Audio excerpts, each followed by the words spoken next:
Atílio Rodrigues. O presidente Luiz Inácio esteve na Rússia e na China, onde ele teria ido tratar de assuntos do povo brasileiro.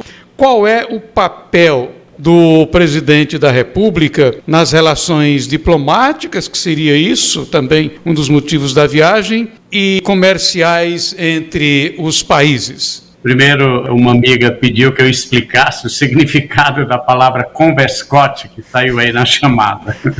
Converscote é um piquenique, entendeu? É um encontro onde pessoas se encontram para celebrar, para brincar, para lazer. Foi mais ou menos isso que aconteceu com o encontro do presidente Lula em Moscou e em Pequim. O presidente da República ele tem uma procuração do povo brasileiro para representar o país em encontros, em reuniões de cúpula, né, em encontros diplomáticos, em reuniões bilaterais. O que Lula fez indo a Moscou não tem nada de estratégico. O Brasil foi a única potência democrática do mundo a apoiar um ditador, o czar da Rússia, Vladimir Putin, sobre a mentira, a patranha de que se estava comemorando a vitória dos aliados sobre o nazismo. Não aconteceu nada disso. O que aconteceu?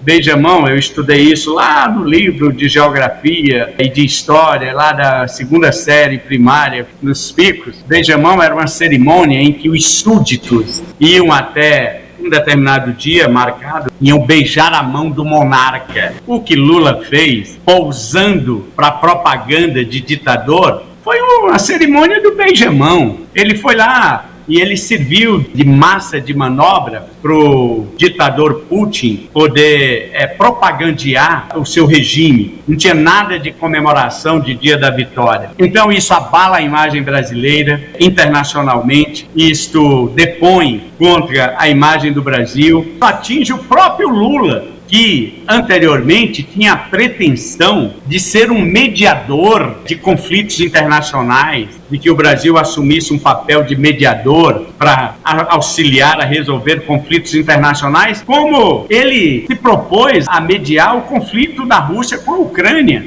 Mas quando ele faz um gesto desses, vai contra seus próprios objetivos pessoais. Não tem explicação, é lamentável, prejudicou a imagem brasileira e internacional. O que ele fez, na verdade, foi glorificar as atitudes e comportamentos de um ditador que invadiu um país soberano.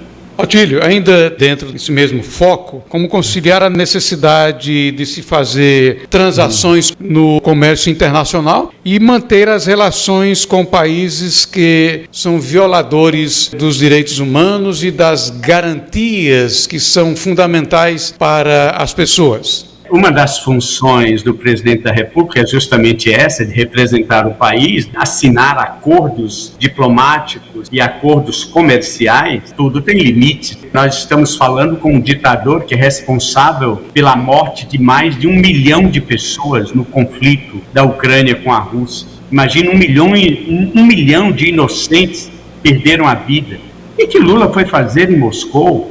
Defender interesses da nação brasileira, do povo brasileiro? Não tem justificativa. Qual seria a maneira de um presidente de uma nação soberana se comportar diante de situações como essa? Alguém já falou também que um presidente da República nada mais é do que um caixeiro viajante. Aquele antigo figura que existia nos tempos dos nossos avós, aquele cara que saía vendendo quando não tinha internet, não tinha os recursos tecnológicos que tem hoje. Essas figuras saíam vendendo de porta em porta. Seria mais ou menos o papel de um presidente da República, né? Por outro lado, ele tem que conciliar. Se ao mesmo tempo ele tem que vender, de ir às outras nações, facilitar, agilizar o estabelecimento de tratados comerciais para que o nosso país possa vender mais para o exterior e trazer renda para o povo brasileiro, isso não pode ser feito a qualquer custo. Existem limites. Como que um país, então, conciliaria esse papel que é estratégico para o presidente de uma nação? Todas as nações fazem isso, faz parte do script.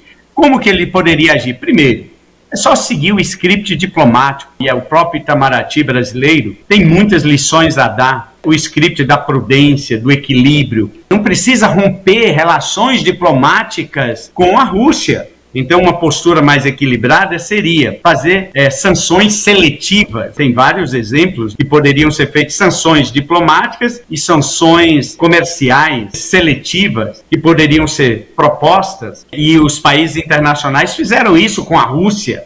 Uma outra maneira seria a diversificação de parcerias, não fazer os novos acordos comerciais, não fazer acordos comerciais com países que violam princípios democráticos, com ditaduras. Quem que estava em Moscou junto com Lula? Venezuela, Coreia do Norte, representantes de países autoritários. Não tinha nenhuma democracia, grande democracia lá. Então, existem outros caminhos que poderiam ser adotados para lidar com esse tipo de situação, porque o rompimento de relações diplomáticas estaria prejudicando o povo russo. Nós não podemos confundir um governo com o seu próprio povo. O Brasil não deveria romper relações diplomáticas com a Rússia. O Brasil deveria fazer sanções ao governo do ditador Putin. Existe até uma diferença, embora sutil, entre a ditadura chinesa e a ditadura russa. Quer dizer, então, que o Brasil não deveria manter relações comerciais e diplomáticas com a China? Não é isso. É uma pequena distinção para a gente ter noções de limites. Existem maneiras de um país conduzir situações como essa, onde entra em conflito, que não é fácil de ser enfrentado, quando um país viola princípios democráticos, direitos fundamentais da pessoa humana, como está fazendo o Vladimir Putin e os demais países. Eles rompem relações diplomáticas? Não.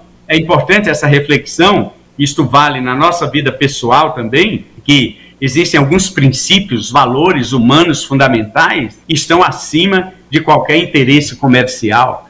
O que deve fazer, então, um país na escolha entre priorizar valores chamados democráticos e manter relações comerciais e diplomáticas com ditadores? Há espaço para flexibilidade nessas relações? Vamos pegar 3 exemplos recentes, a começar com o Irã. A gente sabe que é um país que acoberta grupos terroristas, é parceiro de grupos terroristas que violam o direito internacional, como, por exemplo, o atentado que foi feito a Israel. Mas como os países democráticos reagiram a essa agressão do Irã? Não apenas os fatos recentes, mas fatos muito mais antigos. Teocracia, é uma ditadura assumida por autoridades religiosas, que é o Irã.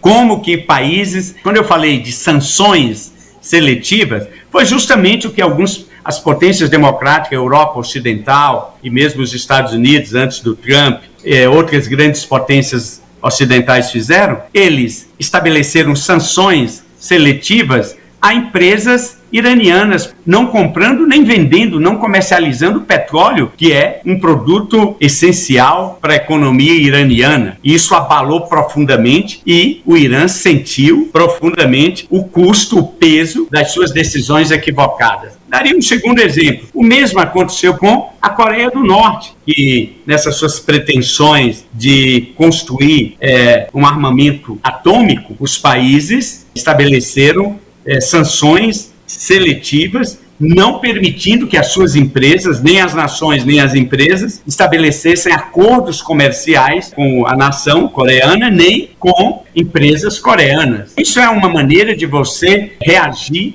à violação de princípios democráticos. Um terceiro exemplo que eu daria aconteceu com a própria Rússia. As sanções que as potências ocidentais estabeleceram ao comércio internacional, a bancos russos, tiveram seus capitais congelados na Europa e nos Estados Unidos, e a proibição, tanto na Europa quanto nos Estados Unidos, que são 2 grupos de maiores peso, é que proibiram o estabelecimento de relações comerciais entre empresas americanas ou empresas europeias e empresas russas de tecnologia. Isso causou um impacto, um profundo golpe na economia russa, eu diria. Seriam maneiras de você lidar com isso sem partir para uma solução radical de rompimento de relações diplomáticas que prejudicaria toda a população e o povo russo, ou o povo iraniano, ou o povo norte-coreano. Seriam maneiras de você lidar com isso de uma maneira mais prudente, mais adequada a esse tipo de violação.